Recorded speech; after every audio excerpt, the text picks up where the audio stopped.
Hello friends, once again economics with Kedar sir and today's topic is price elasticity of demand. ये topic बहुत students को थोड़ा tough लगता है, क्यों ना आज उसको सिंपल वे में देखिए। उसका डेफिनेशन ही बहुत लोग स्टूडेंट्स कहते हैं कि बहुत टफ है। What is the definition? The percentage change और proportionate change in the quantity demanded due to the percentage change or the proportionate change in price is called as price elasticity. Baba, what a definition. Let's make it simple. Simple Hindi English भाषा में आपकी price में जब change होता है, law of demand क्या बोलता है? प्राइस जब कम होता है डिमांड बढ़ता है। किसी भी प्रोडक्ट का प्राइस कम होगा उसका डिमांड तो बढ़ेगा। हम जाते हैं ना डिस्काउंट में खरीदने को, लेकिन प्राइस कम होने से डिमांड कितना बढ़ता है उसी को बोलते हैं प्राइस इलास्टिसिटी। जैसे मान लो प्राइस 10% से कम हुआ तो डिमांड कितने परसेंट से बढ़ा? 10% से बढ़ा, 20% से बढ़ा, ये 0% ही रहा? We don't know. तो कितने से बढ़ा, that is called as price elasticity. समझ में आ गया? सिंपल है प्राइस इलास्टिसिटी। अब इसके टाइप्स रहते हैं, जैसे कि मान लो एग्जांपल से स्टार्ट करते हैं। प्राइस जो है 10% से कम किया गया किसी प्रोडक्ट का, तो उसका डिमांड तो बढ़ना ही है। प्राइस कम हो तो डिमांड तो बढ़ता ही है, लेकिन कितने से बढ़ेगा?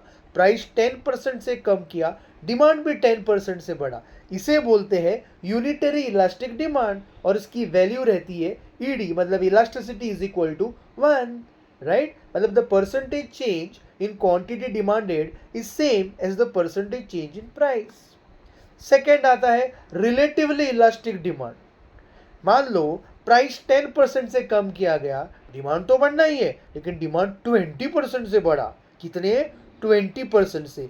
This is called as relative elastic demand. इसका डेफिनेशन अभी समझ में आएगा। When the percentage change in quantity demanded is more than the percentage change in price, relatively elastic demand, ED की वैल्यू ग्रेटर देन 1।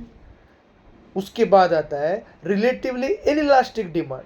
प्राइस 10% से कम हुआ, demand तो बढ़ना ही है, लेकिन डिमांड सिर्फ 2% से बढ़ा, सिर्फ 2% से बढ़ा।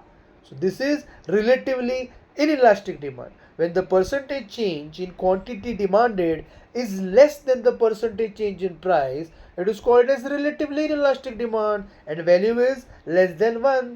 अब बचे दो, perfectly inelastic demand।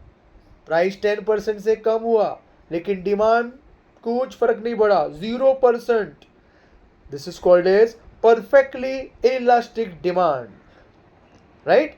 There is no change in the quantity demanded due to percentage change in price, कुछ फर्क नहीं पड़ा, इसकी वैल्यू रहेगी ईडी इज इक्वल टू 0। और जो लास्ट वाला टाइप है उसे बोलते हैं परफेक्टली इलास्टिक डिमांड। मतलब आपने प्राइस 10% से कम किया, डिमांड तो बढ़ते ही गया, बढ़ते ही गया, पूरा स्टॉक खत्म हो गया, पूरा शॉप खाली हो गया। ऐसा कभी होता है? नहीं होता है। This is a theoretical concept.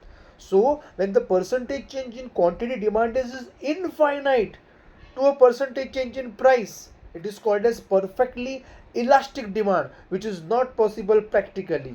इसका value is infinity. It is equal to infinity. So I hope I have made myself clear with the topic called as price elasticity of demand, और उसके 5 टाइप्स किए थे। अगर अच्छा लगा तो definitely subscribe करना इस चैनल को, और आपके बाकी जो फ्रेंड्स हैं जो इकोनॉमिक्स के स्टूडेंट्स हैं उनको रिफ़र करना वीडियो। Bye bye.